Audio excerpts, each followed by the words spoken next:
Olá, nós estamos no ar a partir de agora com mais um Pix Saúde. Sejam todos muito bem-vindos. Programa que aborda os mais diversos assuntos da área da saúde para que você fique bem informado e se inspire a ter uma vida mais saudável. Aliás, esse é o nosso compromisso aqui, informar para transformar, de certa forma, a sua vida, o seu cotidiano. E hoje nós vamos falar sobre câncer de colo de útero. A Organização Mundial de Saúde, a OMS, considera o câncer de colo do útero um problema de saúde pública e estabeleceu a meta para reduzir a incidência da doença para menos de 4 casos por 100 mil mulheres por ano até 2030. No Brasil, de acordo com o Instituto Nacional de Câncer, o INCA, nas mulheres, o câncer de mama, depois do câncer de pele não melanoma, é o mais incidente, com 74 mil novos casos previstos por ano até 2025. Em seguida, vem o câncer coloretal nas regiões mais desenvolvidas, mas nas regiões de menor IDH, o câncer do colo de útero ocupa essa posição. Segundo o INCA, para cada ano do triênio 2023-2025, foram estimados cerca de 17 mil casos novos de câncer de colo do útero ou incidência de 15 casos a cada 100 mil mulheres. Pois é, gente, os dados preocupam, mas com ajuda e informação, a gente pode mudar esse quadro. Ah, se pode. Para nos ajudar a falar conosco sobre o assunto, nós recebemos hoje o ginecologista e obstetra, Dr. José Carlos Angioletti. Doutor, seja muito bem-vindo. Uma pergunta que não tem nada a ver com o assunto, mas é uma curiosidade. Esqueci de perguntar fora do ar. Angioletti ou Angioletti? Nós pronunciamos Angioletti. Angioletti. Isso. Então, José Carlos Angioletti, muito bem-vindo ao Pix Saúde. Muito obrigado, obrigado pelo convite, é um prazer estar aqui e ajudar a divulgar algumas notícias acerca do câncer do colo do útero, alguns dados importantes, algumas medidas preventivas e assim por diante. É isso aí. Para a gente começar, doutor, gostaria que o senhor explicasse para a gente, então, o que é o câncer do colo de útero, o que é o colo de útero, para quem desconhece o assunto, né? Porque nós temos o Outubro Rosa, que muito se falava de câncer de mama, que é preocupante, né? Claro, mas de uns anos para cá, o câncer do colo do útero também entrou aí na campanha, famosa campanha do Outubro Rosa. Agora, cá para nós, independente do mês, independente da fase da vida, a gente tem que se prevenir, tem que se cuidar, né? Então, preparamos uma arte aqui, por gentileza, eu gostaria que o senhor explicasse para o nosso telespectador, então, o que é o câncer do colo do útero. Pois então, o útero, ele, na verdade, nós dividimos ele em dois segmentos. O primeiro segmento é o corpo uterino e o segundo segmento é o colo, como está aqui nessa circunferência, né? O colo uterino, ele se caracteriza por ter 2 tipos de células. O canalzinho do colo são células glandulares e o revestimento do colo aqui por fora, onde ele faz contato com a vagina, ele é um epitélio escamoso. Então, na junção entre o epitélio escamoso e o epitélio glandular, onde os 2 epitélios se encontram, onde eles se diferenciam, é ali que inicia-se basicamente o câncer, né? Então, respondendo mais objetivamente, o útero, ele tem o seu corpo e tem o seu colo. Muito bem explicada essa parte anatômica, né, do corpo feminino. Agora, a gente, quando fala em câncer do colo do útero, associa ao HPV. Tem correlação direta? Existe uma relação direta entre a infecção pelo HPV e o câncer do colo uterino. O HPV, ele tem mais ou menos 200 subtipos. 60 subtipos, mais ou menos 50, 60 subtipos, eles são oncogênicos, que a gente chama. São aqueles que provocam o câncer, né? Entre esses 60, 5 a 10 são os mais prevalentes, que a gente chama, né? Eles estão mais frequentemente associados ao câncer do colo uterino. Esses que o senhor acaba de citar são os que teriam os maiores riscos para o câncer do colo uterino, câncer de colo. Exato. E além do HPV, quais outras causas do câncer? As causas seriam mais ambientais e também de cunho socioeconômico. Aquelas pacientes que têm muitos parceiros, pacientes que são imunodeprimidas, pacientes que fazem uso de, por exemplo, pacientes com HIV, pacientes com tuberculose maltratada. Então, essas pacientes, elas correm mais risco, porque, na verdade, elas têm uma imunossupressão, né? A má higiene, né? A falta de cuidados com a alimentação. Então, tudo isso concorre para que o organismo também, na verdade, tudo isso concorre para que o organismo ele tenha baixas defesas. Como o câncer do colo do útero ele está intimamente ligado à infecção pelo HPV, naturalmente nós precisamos de boas defesas imunológicas para poder fazer frente ao próprio vírus. Porque o vírus ele está disseminado na nossa sociedade. Dados estatísticos revelam que mais ou menos 80% da população já teve contato com o vírus HPV.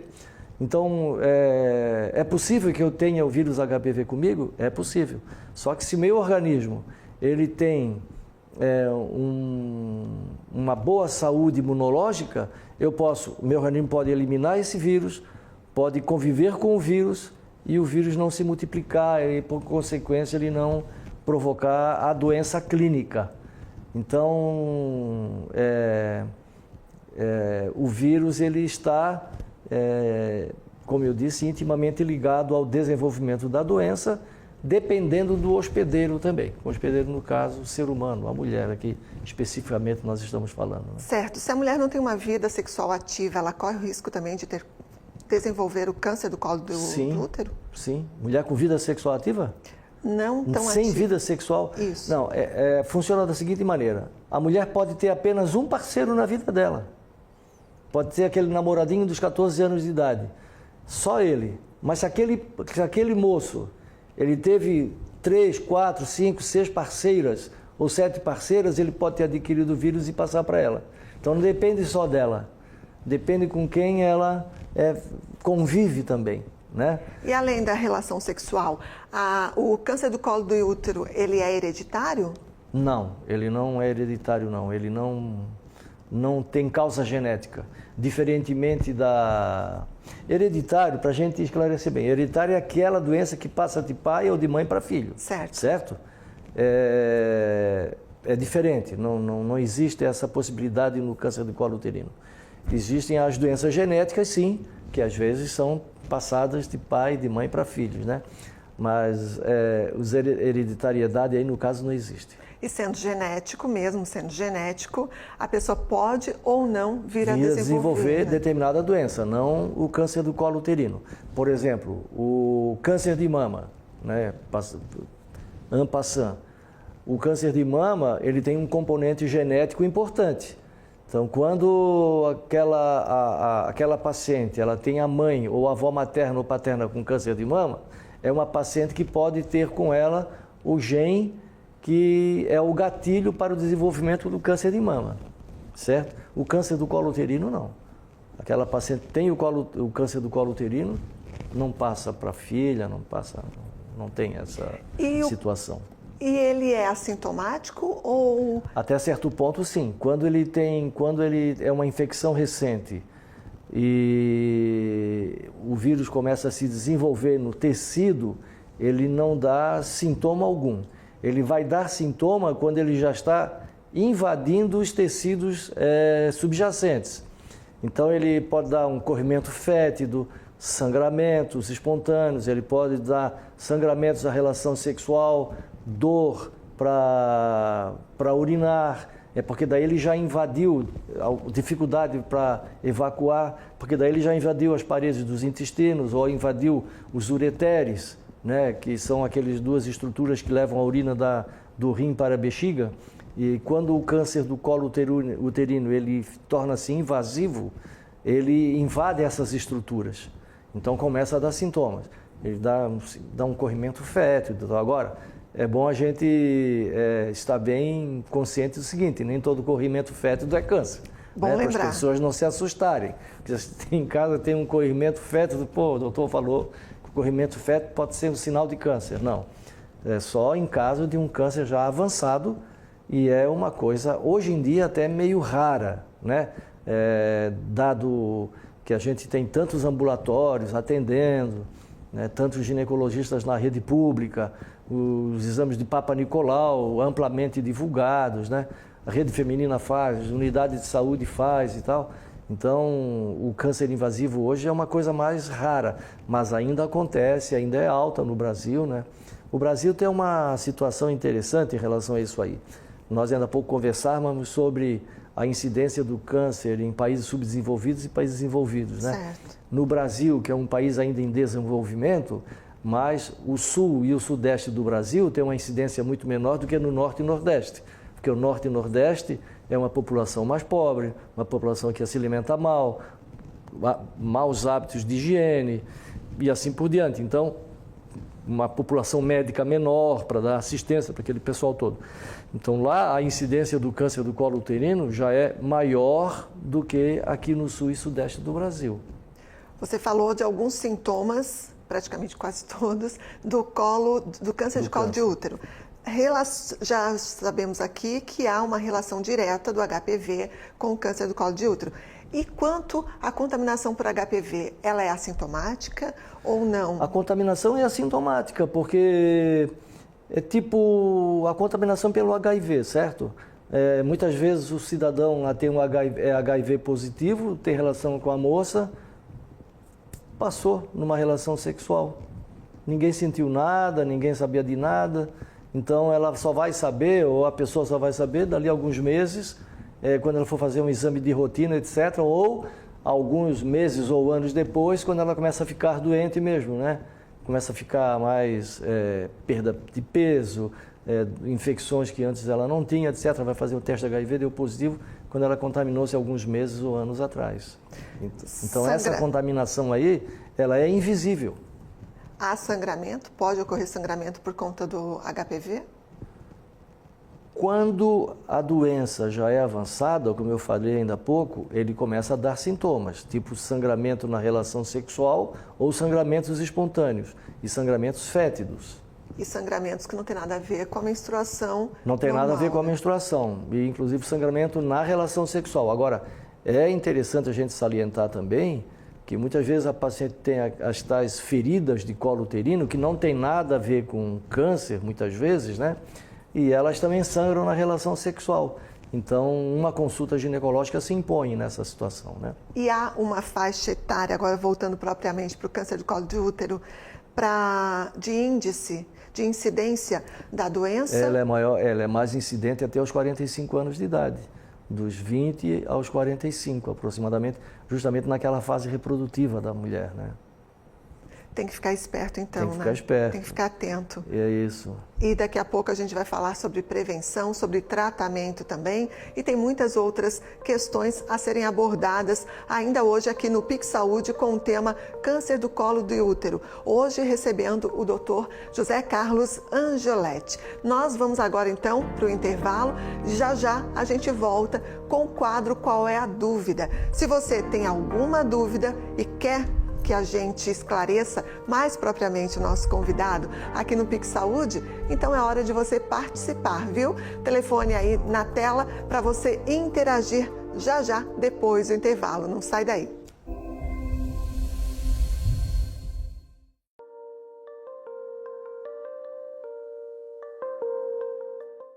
O papilomavírus humano é responsável pela infecção sexualmente transmissível mais frequente no mundo e está associado ao desenvolvimento do câncer de colo do útero. Vacinar-se contra o HPV é a medida mais eficaz de se prevenir contra a infecção. A vacina não previne infecções por todos os tipos de HPV, mas é dirigida para os tipos mais frequentes. Previna-se e consulte o médico. Estamos de volta com o Pix Saúde, hoje falando sobre câncer de colo do útero, com o ginecologista e obstetra, Dr. José Carlos Angioletti.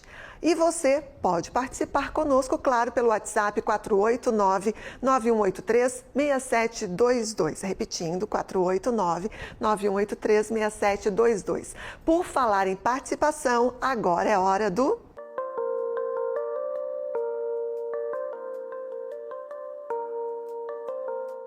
Muito bem, vamos então com a primeira pergunta. A pergunta na tela é a Gabriela de Florianópolis, Santa Catarina.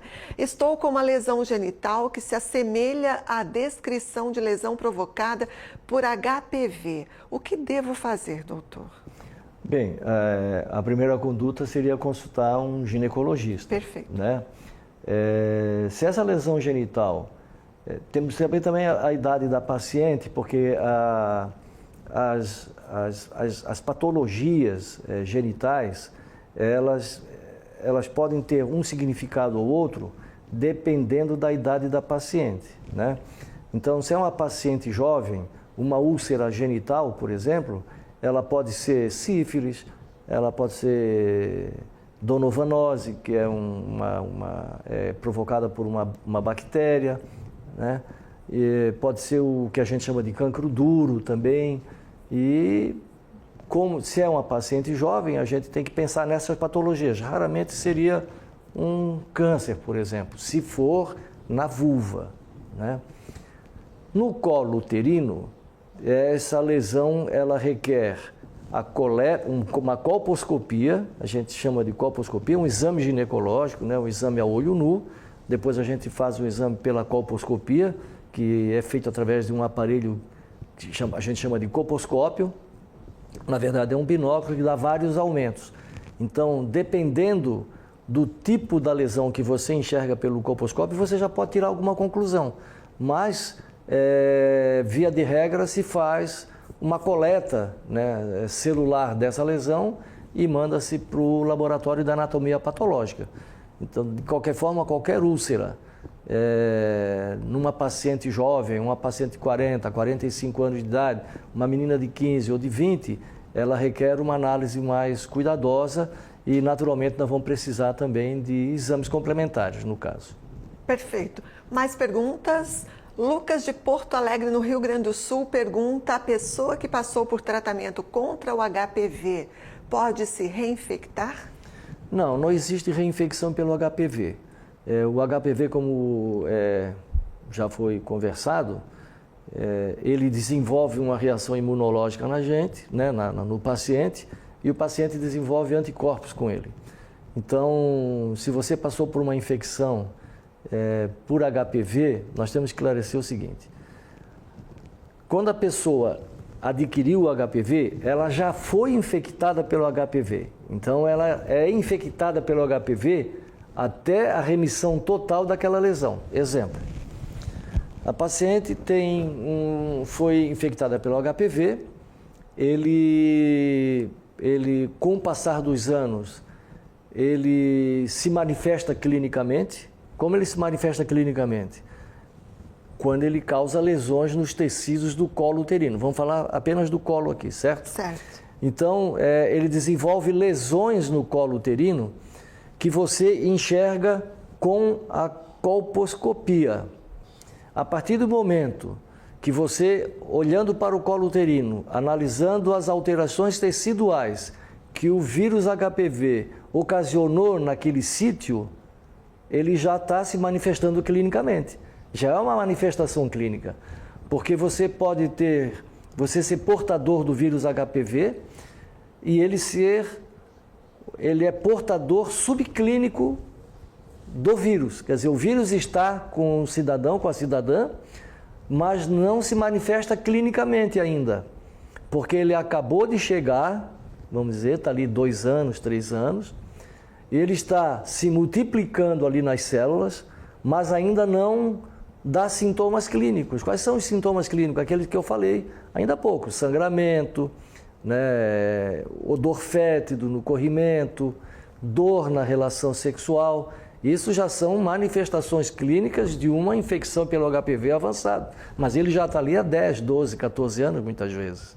Então a pessoa é portadora, a pessoa é infectada pelo vírus e depois nós podemos falar um pouco sobre o tratamento.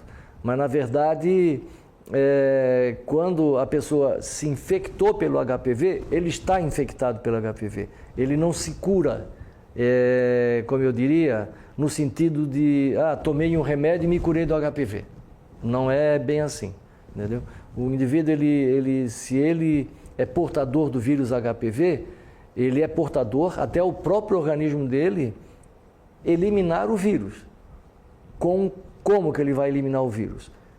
Numa forma inicial da doença, ou pelo seu próprio sistema imunológico.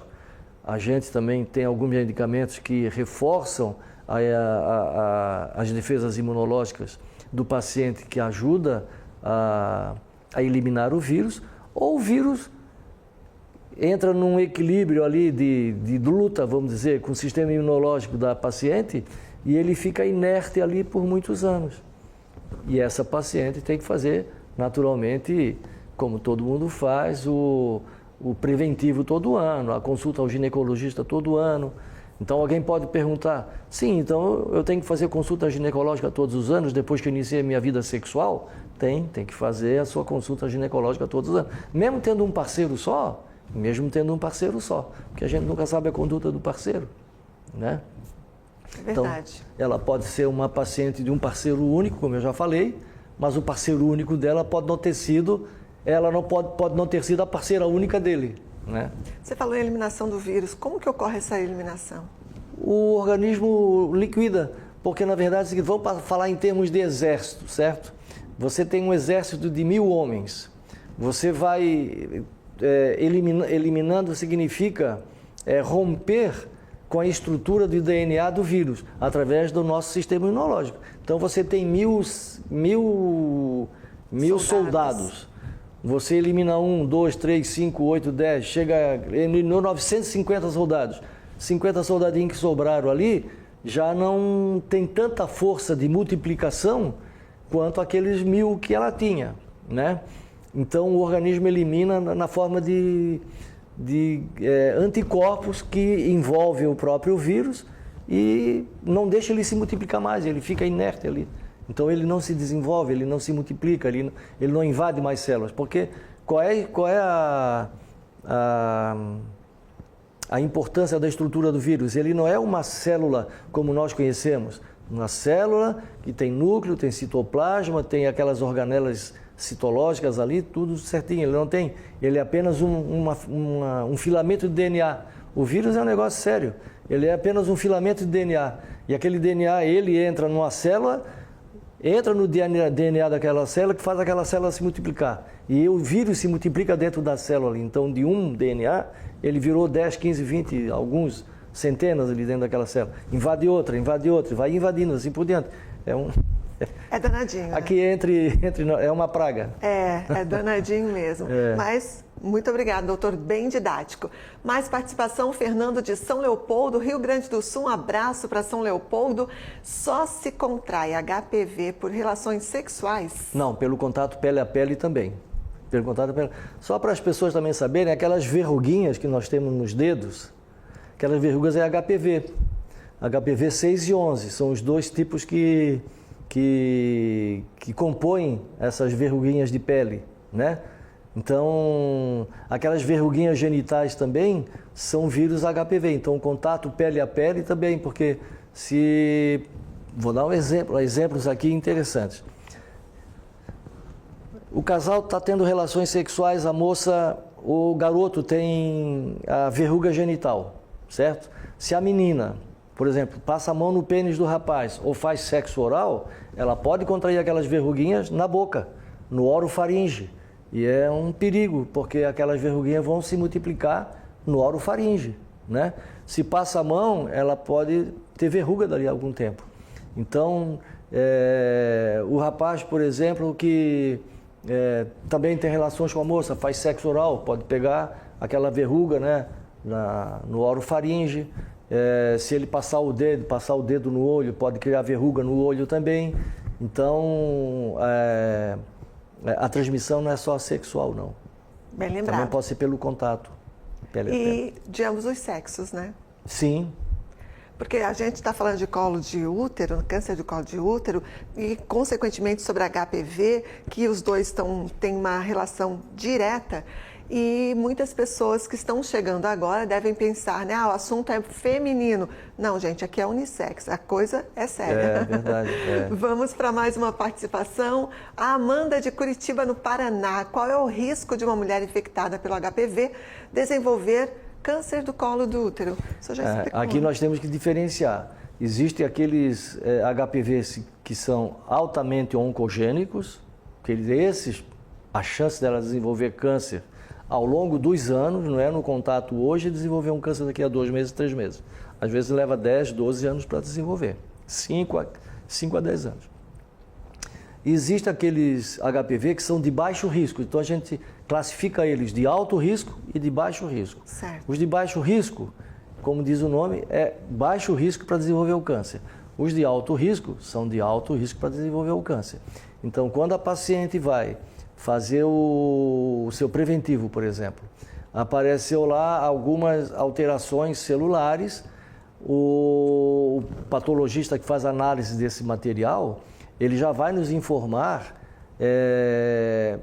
se aquela lesão ali, ela se comporta como alto ou baixo risco. Hoje, nós não nos limitamos a fazer análise apenas do exame preventivo, porque o próprio exame preventivo, ele tem muito falso negativo e falso positivo.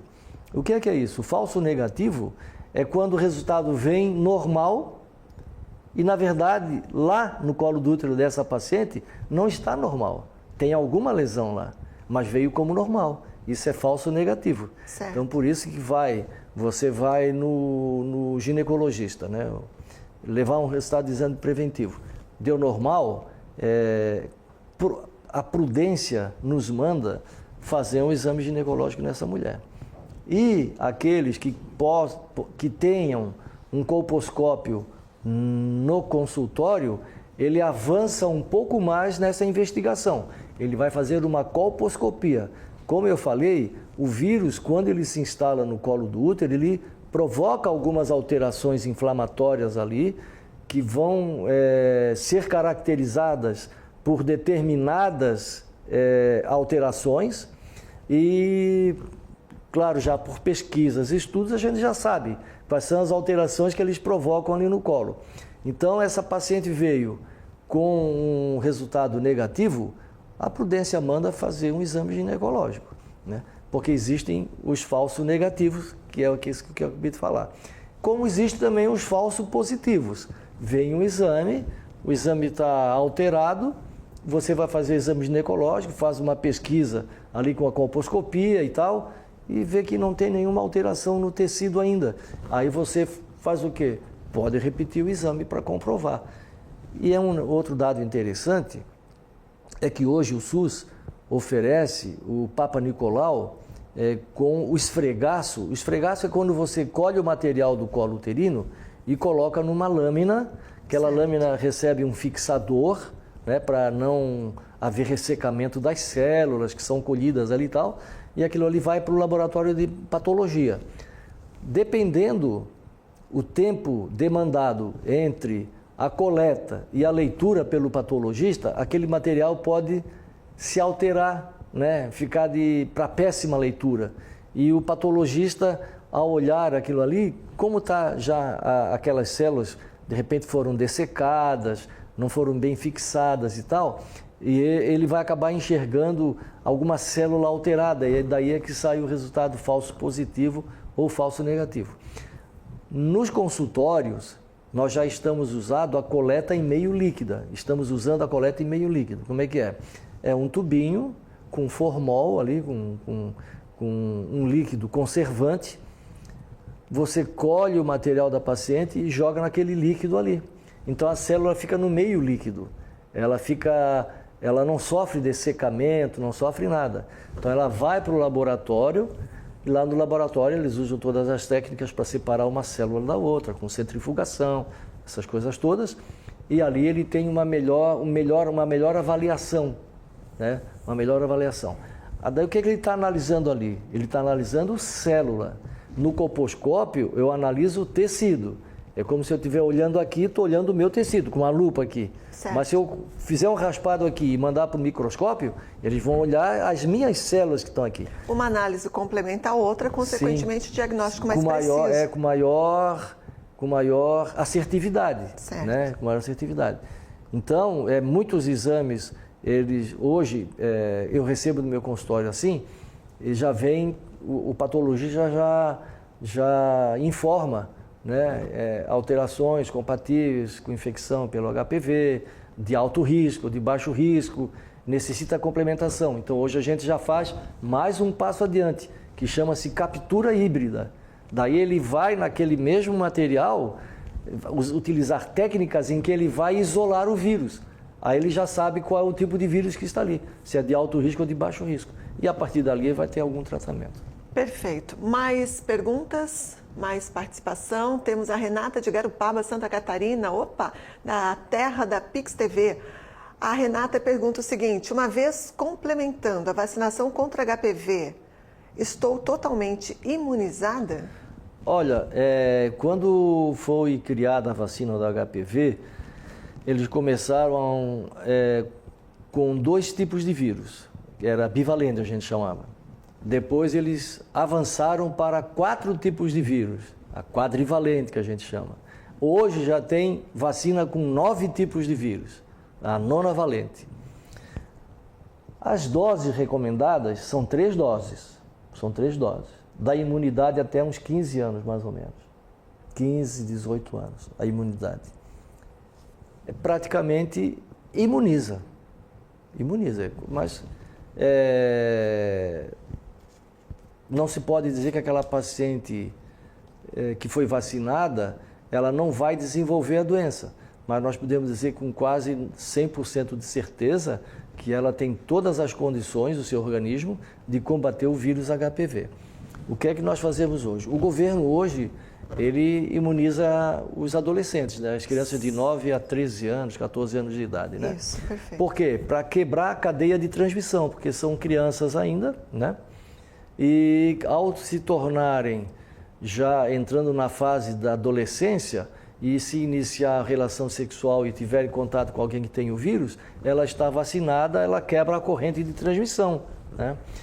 E hoje, com a vacina nonavalente que o governo não oferece, isso é só em clínicas particulares, por exemplo, a minha conduta é oferecer a vacina para aquelas pacientes que têm condições de pagar pela vacina, né? Ela chega no meu consultório, fiz o diagnóstico de a presença de um vírus de alto risco. Isso independente da idade? Independente da idade. Eu vacino, eu aconselho a vacina para mulheres de 30, 35, 40, 45. Tem o vírus de alto risco? Vacina. Vacina, toma alguns medicamentos que provavelmente não vai desenvolver a doença. Provavelmente, né? Não pode jurar 100%, porque eu costumo dizer que a biologia não é matemática, né? A biologia, ela se comporta de uma forma que às vezes surpreende a gente, né? Matemática, 1 mais 1 sempre é 2, né? A matemática é exata. Então, eu poderia dizer que a vacina, sim, ela dá uma boa cobertura, uma boa segurança. Dá uma boa segurança. Muito bem. E por falar em vacina contra o HPV, já a gente vai falar um pouquinho mais, porque a gente vai falar sobre as formas de tratamento e prevenção contra HPV, consequentemente contra o câncer de colo do útero, que é o nosso assunto principal hoje aqui no Pix Saúde, que dá um tempinho e volta já depois do intervalo.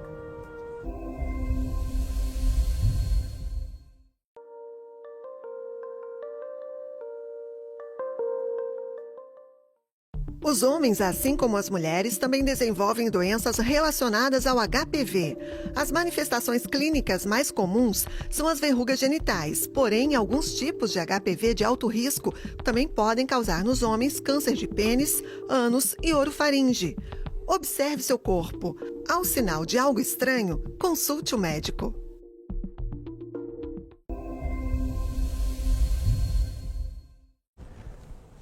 De volta com o Pix Saúde, hoje falando sobre câncer de colo do útero com o Dr. José Carlos Angioletti. A gente, antes de ir para o intervalo comercial, estava aqui praticamente conversando sobre a prevenção contra o HPV, mais precisamente com as vacinas, né? Inclusive que o Sistema Único de Saúde proporciona aí para os adolescentes em dose única, doutor? Hoje estão oferecendo dose única.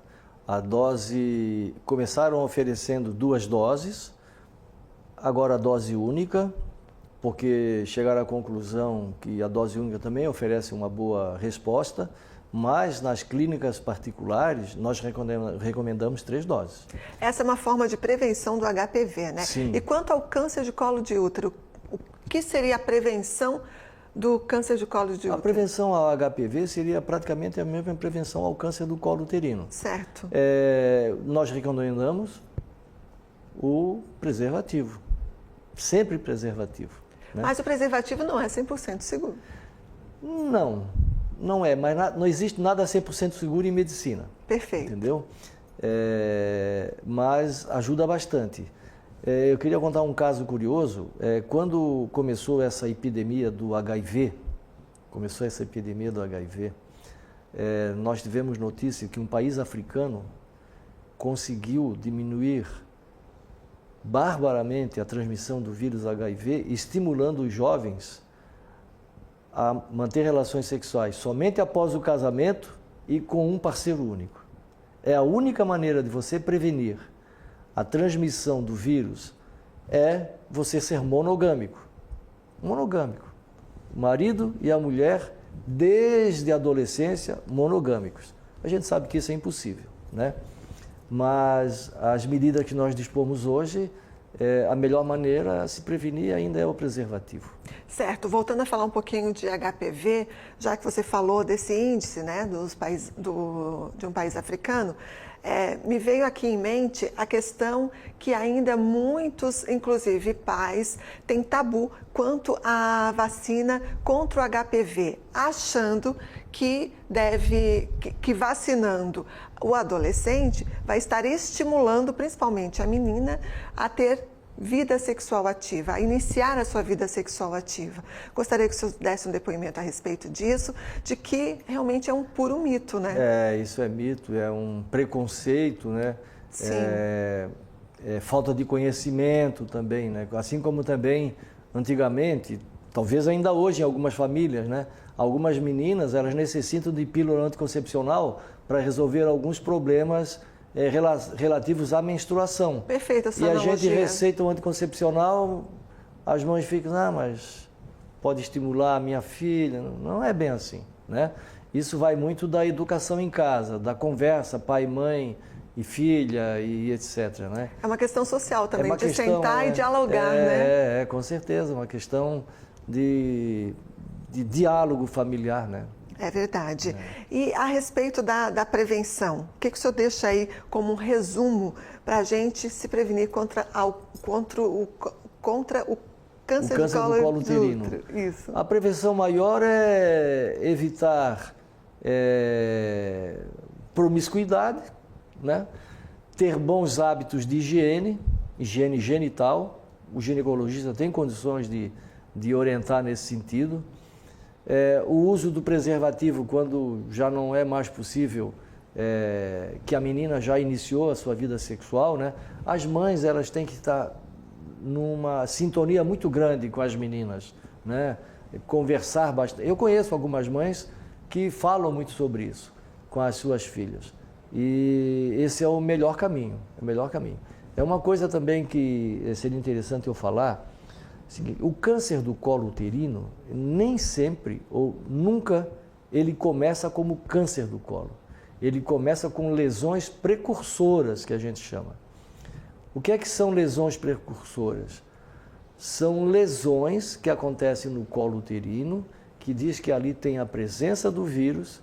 Essas lesões nós classificamos do grau 1 até grau 3, a gente denomina tecnicamente NIC1, NIC2 e NIC3. Certo? Então você faz um preventivo, lá o patologista coloca NIC1.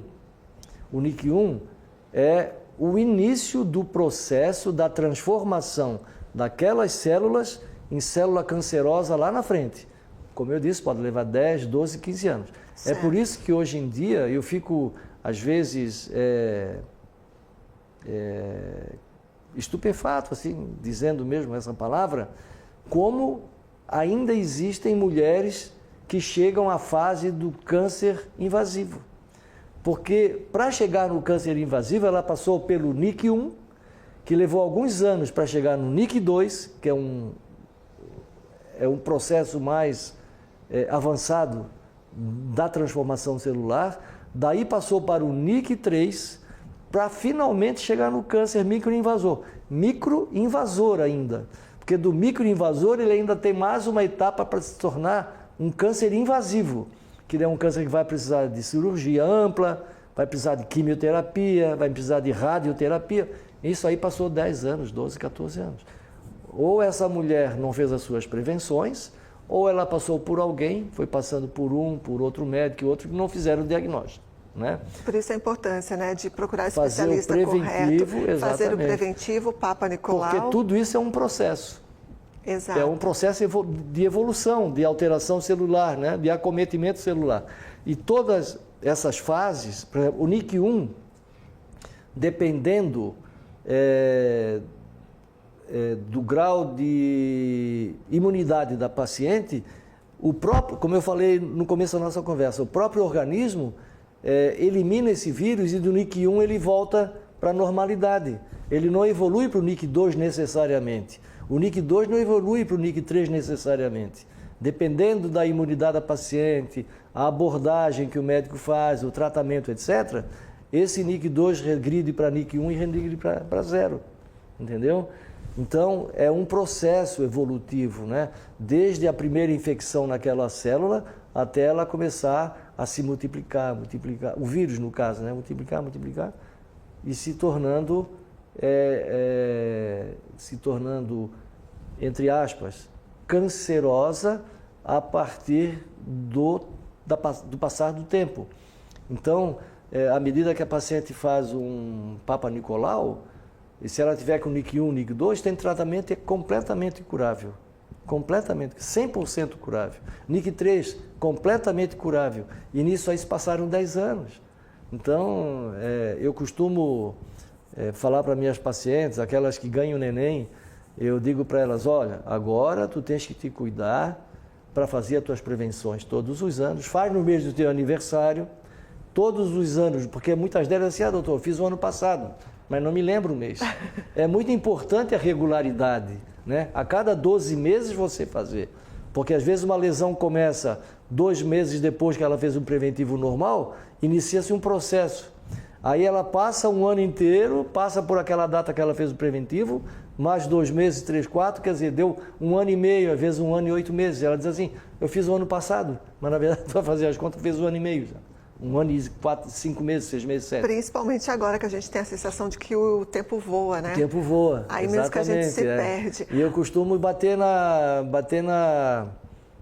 naquilo que é mais sagrado para ela no momento. Acabaste de ganhar um bebê, então agora tu tem muito mais responsabilidade. Verdade. Fazer as tuas prevenções, porque tu é responsável não apenas pelo teu corpo agora, tu é responsável por esse anjo que acabou de nascer e que depende 100% de ti.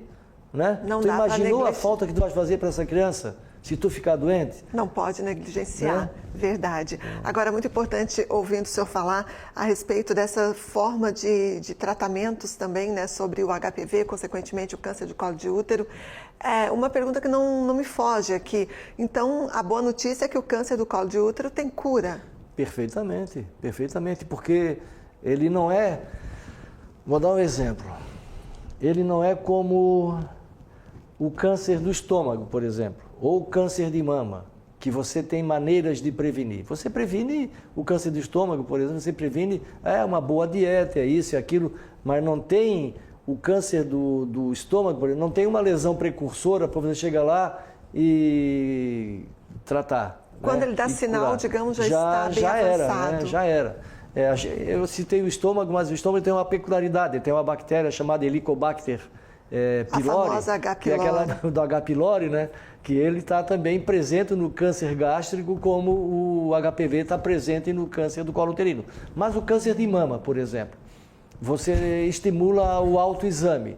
Mas quando a mulher não vai ao médico, não fez uma mamografia, não fez um ultrassom, não fez nada durante anos, aí ela chega de repente e diz, pô, aqui tem um carocinho, 2, 3 centímetros, e aquilo for um câncer, já era também. Já está muito grande para um câncer. A melhor maneira de a gente não previne o câncer de mama, é uma maneira errada, no meu ponto de vista, dizer, vamos fazer prevenção do câncer. O câncer de mama você faz diagnóstico precoce, pela mamografia. O ultrassom ajuda, mas o diagnóstico assim, precoce mesmo do câncer de mama é dado pela radiografia, pela mamografia, porque aparecem sinaizinhos que o radiologista sabe avaliar, diz assim, ó, isso aqui é risco, tem que fazer uma biópsia.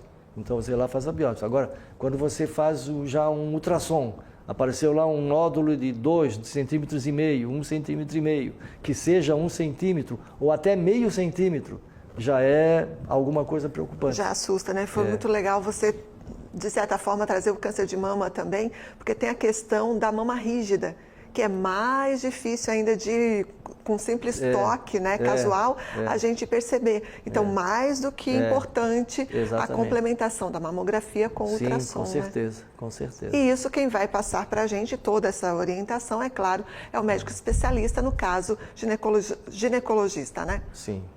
E doutor, para a gente finalizar aqui o nosso papo hoje sobre câncer do colo do útero, tratamento, tem cura? Quais os possíveis tratamentos para a gente finalizar? Primeiro, você tem que tratar aquelas infecções genitais, né? Porque as infecções genitais de repetição, elas também criam condições locais, baixa imunidade, porque nós temos 2 tipos de imunidade, né? Temos aquela imunidade que é a imunidade geral, aquela que corre os anticorpos por dentro das nossas veias, né? E tem a imunidade local, que a gente chama de imunidade celular, né? Então, quando você tem infecções repetidas no canal vaginal, lá no colo uterino, aquilo consome, vamos colocar entre aspas, a energia das células na sua capacidade de reagir frente a agressores externos. No caso, o vírus é o agressor externo. Ele foi colocado ali. Então, a célula ela tem que ter, em primeiro lugar, aquela célula local, ela que vai combater aquele vírus, né? E ela tem que ter uma boa saúde celular para poder combater o vírus. Então, a prevenção, você falou? Isso, as formas de tratamento. O tratamento, né? Seria essas infecções, você tem que tratar bem essas infecções. É que, querendo ou não, prevenção com o tratamento estão aliados, né? A gente se prevenindo... Porque você tem que prevenir as infecções, tem que fazer... Como é que você faz outros tratamentos?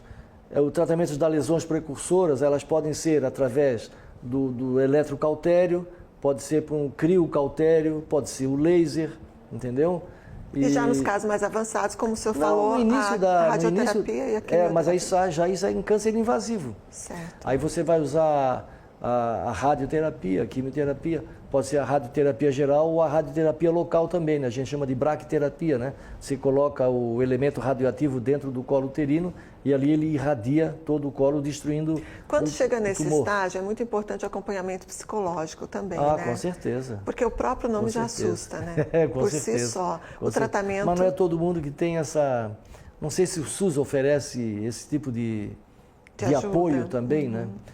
Que faz muito tempo que eu não trato o SUS, não atendo o SUS e tal, mas talvez hoje, né? Porque hoje o Sistema Único de Saúde ele dispõe de CAPS, né? Que tem lá a assistência social, tem psicólogo, tem psiquiatra. Em alguns casos, e quando a mulher os de mama, precisa, certamente eles dão apoio, né? Sim, os de mama, em certos casos, eles fazem esta ligação integrativa, digamos assim, de rede de apoio. Mas o câncer, o câncer do colo, como eu falei, né, ele não inicia como câncer, né, ele inicia como lesões precursoras.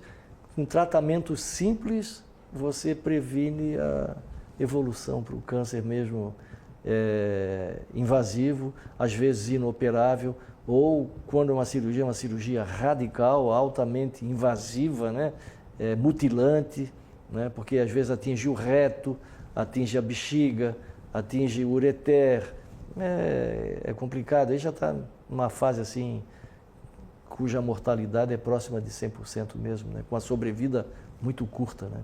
Então, fico alerta, né? Afinal de contas, o nosso propósito aqui justamente é esse: informar para transformar. Transformar, de certa forma, a vida das pessoas com as informações hoje nos fornecidas pelo Dr. José Carlos Angioletti. Doutor, chegamos ao final do programa, a hora voa. Muito obrigada mesmo pela sua participação aqui com a gente. Eu agradeço, estou honrado pelo convite e espero ter ajudado bastante gente a cuidar da sua saúde, cuidar da sua família, porque a mãe faz muita falta numa família.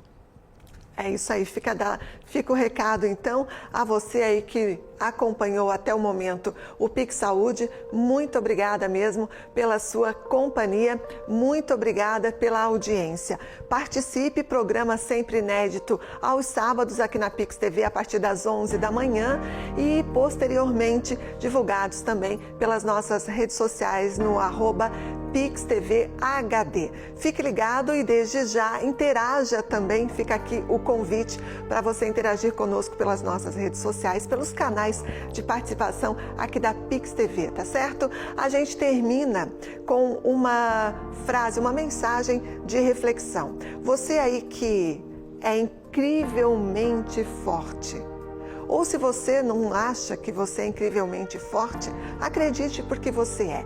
Mesmo que o diagnóstico seja difícil e desesperador, como é o caso de um câncer, por exemplo, lembre-se de que a esperança e a fé são poderosas fontes de cura. Siga firme, com coragem, com determinação. Enfrente o tratamento e supere-se. Você é capaz de vencer essa batalha. Afinal, a vida é um grande desafio para todos nós. Jamais esqueça que você não está sozinho. Consulte o médico, enfrente com muita garra que você é capaz. Mais uma vez, obrigada pela audiência, um abraço a todos e até o próximo programa.